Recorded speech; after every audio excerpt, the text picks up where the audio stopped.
Numerical based on Kirchhoff law हम PYQs discuss कर रहे हैं class 12th chapter 3 current electricity से रिलेटेड। ये क्वेश्चन CBSE में 2018 में आया है। क्वेश्चन है using Kirchhoff rule calculate the potential difference between B and D। आपको ये वाला नेटवर्क गिवन है, आपको B एंड D के बीच में पोटेंशियल डिफरेंस की वैल्यू कैलकुलेट करनी है। देखो इस वाले नेटवर्क को हम इस तरह से ड्रॉ कर सकते हैं। अब देखो यहाँ पे किरचॉफ लॉ का यूज करेंगे हम। सबसे पहले हम सेल से करंट निकालते हैं। मान लो इस वाले सेल से करंट निकल रहा है I1, यहाँ तक I1 फ्लो करेगा। अब यहाँ पे जंक्शन आ गया, मान लो इस वाली ब्रांच से करंट फ्लो कर रहा है I2, तो इस वाली ब्रांच से कितना फ्लो करेगा I1 माइनस I2। अब हम रेजिस्टर में पॉजिटिव और नेगेटिव साइन लगाते हैं। रेजिस्टर में जहाँ से करंट एंटर करता है उसे हम पॉजिटिव लेते हैं और जहाँ से करंट लीव करता है उसे हम नेगेटिव लेते हैं। इसी तरह से सभी रेजिस्टर में हम ये साइन लगा देंगे। अब हम लूप कंसीडर कर रहे हैं DBAD।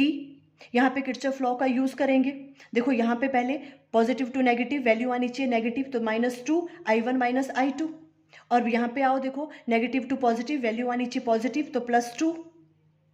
और यहाँ पे पॉजिटिव टू नेगेटिव वैल्यू आनी चाहिए नेगेटिव, तो देखो -2 I1 करंट फ्लो कर रहा है यहाँ पे।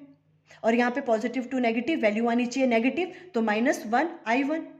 और यहाँ पर भी पॉजिटिव टू नेगेटिव वैल्यू आनी चाहिए नेगेटिव, तो -1 = 0। इसे सॉल्व करेंगे, इसे फर्स्ट इक्वेशन का नाम दे देंगे।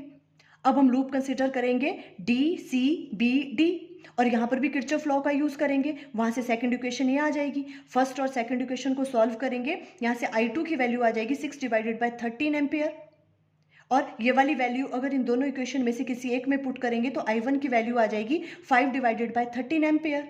अब हमें पोटेंशियल डिफरेंस की वैल्यू कैलकुलेट करनी है B और D के बीच में। मान लो यहाँ पे पोटेंशियल की वैल्यू है VB। अब यहाँ पे आ जाओ, देखो नेगेटिव टू पॉजिटिव मूव कर रहे हैं तो वैल्यू आनी चाहिए पॉजिटिव, तो देखो पॉजिटिव आ रही है 2 × I1 माइनस I2। ये किसके बराबर होगा? जितना पोटेंशियल यहाँ पे होगा VD। अब हमें VB माइनस VD की वैल्यू कैलकुलेट करनी है, तो VD को इधर लेके आ जाएंगे और ये वाली चीज़ उधर चली जाएगी। यहाँ पे आ जाएगा -2। यहाँ पे I1 और I2 की वैल्यू हमने कैलकुलेट कर ली है, इन्हें माइनस करेंगे। ये सॉल्व करके VB माइनस VD की वैल्यू आ जाएगी 2/13 वोल्ट। मीन्स B और D के बीच में जो पोटेंशियल डिफरेंस है उसकी वैल्यू कितनी होगी? 2/13। For full calculation and for more previous years questions video का लिंक स्क्रीन पे आ रहा होगा। Thank you.